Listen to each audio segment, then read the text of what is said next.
Jumping over to the running back position, some guys to start this week that you may have even picked up on your waiver wire.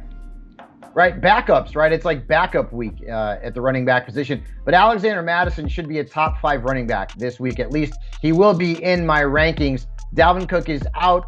Mattison is in. They're facing the Lions this week. The last time Mattison faced the Lions, that was earlier this season, where he was the lead back. 26.3 fantasy points. Giddy up, get him into your lineup. And then in that same game, Jamaal Williams, right?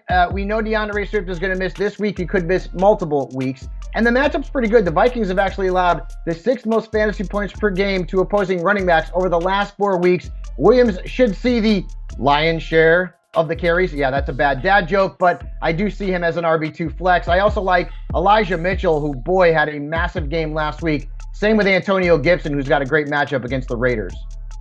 Yeah, I was thinking about calling up Jamaal Williams and saying, maybe I could take him to dinner.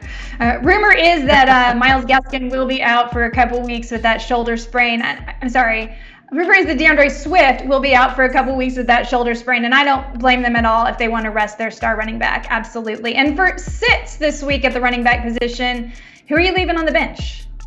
And some of these are sort of beware rather than sit because you have 4 teams off. But David Montgomery, I liked him last week, and he didn't do a thing. Even against the Detroit Lions, he has failed to score more than 10.4 fantasy points in his 3 games since returning from the knee injury. And now he's got the Cardinals, right? I mean, the Cardinals defense has been very tough this season. And I'm concerned that if you get Kyler Murray and DeAndre Hopkins back, negative game script for the Bears in terms of the running game. So David Montgomery is a risk this week. And so is Melvin Gordon. Now, he continues to lead the Broncos backfield, but last week, Javonte Williams was the better of the 2 backs. And I don't think Gordon is more than a flex option this week against the Chiefs. They've allowed just 1 running back to score more than 13 fantasy points against them in their last 4 games.